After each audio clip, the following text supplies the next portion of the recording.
What I'd like to talk about today is relational reciprocity and maturity, how these two things go hand in hand.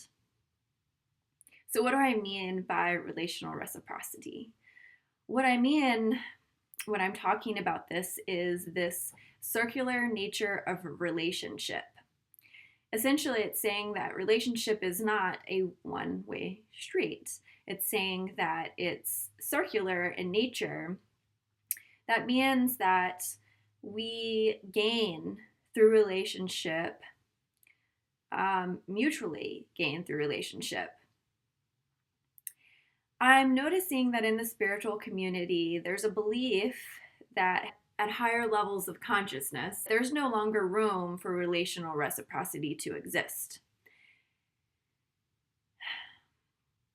Not a single one of us is fully healed. We will not be fully healed, ever. This journey is about layers and layers and layers. And as you heal a layer, there's another layer. It's really important to hold that knowledge in place throughout the entirety of your journey on earth. Because when you feel that you have expanded so far that no one else in your existence is able to offer you anything, you stop receiving what other people have to offer you. It creates stagnation in your own interpersonal evolution. So I'm noticing that these spiritual leaders are coming to a space in which this belief system is taking place. And the unfortunate part about it is that their growth will slow with that belief system. Now, when someone's level of consciousness, let's say your level of consciousness is here, and this is your overall level of consciousness, and there's someone who is of a lower consciousness than you, it does not mean that this person has nothing to offer you. Because the thing is that in those spaces in which we have pockets or wounds, trauma, unhealed areas, belief systems, all of that, there's openings for relational reciprocity to take place to assist you in your own growth. So what I'm saying is that someone with a higher level of consciousness may come into contact with someone whose overall level of consciousness would be considered lower. However, that person may be further along in a particular area that is beyond the area of the person who has a higher level of consciousness.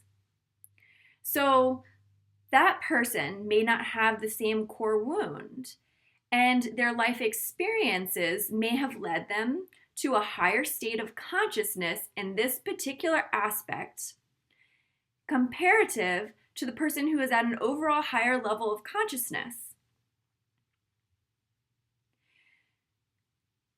This means that we all have opportunities to gain, no matter where we are on the evolutionary path.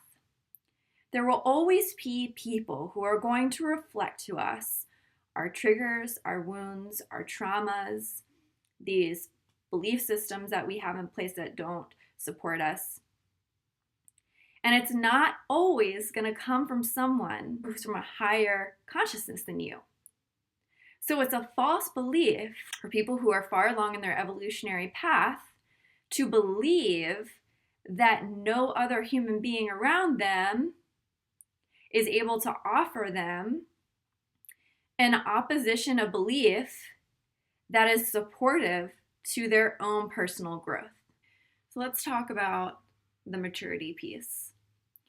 There are leaders in the spiritual community who interpret differing opinions from others as personal attacks.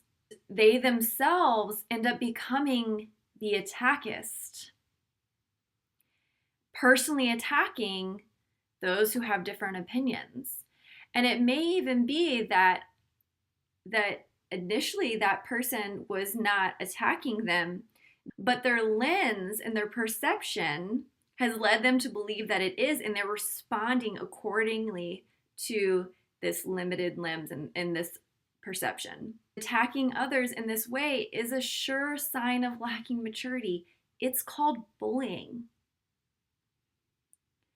These individuals personally attack others, and they also deny personal accountability regarding the thoughts, the feelings, the experiences, and potentially the expertise of others. One can be stern in their truth and also not make personal attacks on those with alternative perspectives. When you make lower of all people with differing opinions and you're holding yourself on this platform, that's dangerous.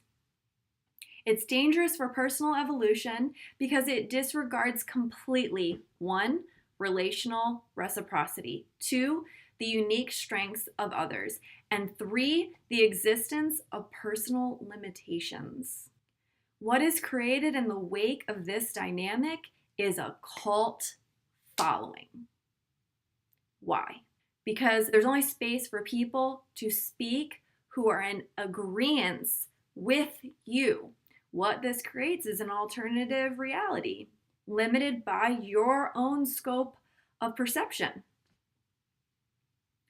I don't know about you, but I never want to be surrounded by people who agree with me always.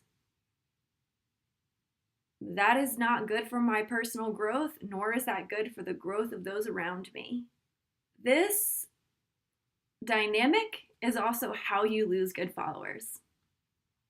Because good followers think for themselves. Good followers can honor and appreciate the knowledge of spiritual leaders. They can both learn from them, agree with them, and also disagree with them. If you always agree with someone, you might want to question how firmly you're standing in your own truth.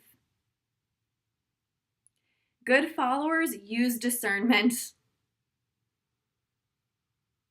They don't ask, kiss, and fear. They stand by their own truths, and they don't support people who bully. One cannot advocate for people to speak their truth and also condemn them for doing so if it challenges your own beliefs and perceptions. A good leader is both a teacher and a student. A good leader does not want sheep for followers. A good leader examples relational maturity in their interactions with others. They can be both firm in their current truth and open to being wrong simultaneously.